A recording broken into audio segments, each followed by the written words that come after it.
बाहर का काम पूरा बाकी है अभी। ये जो है मेन स्विच का ढक्कन है, इसके अंदर मेन स्विच रहता है।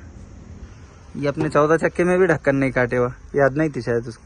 यहाँ पे ढक्कन आएगा मेन स्विच बंद करने को। और बॉडी देख सकते हैं, यहाँ बबलू सेट।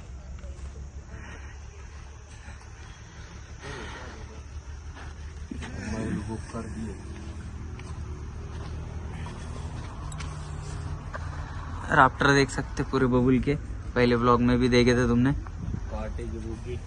गुग्गी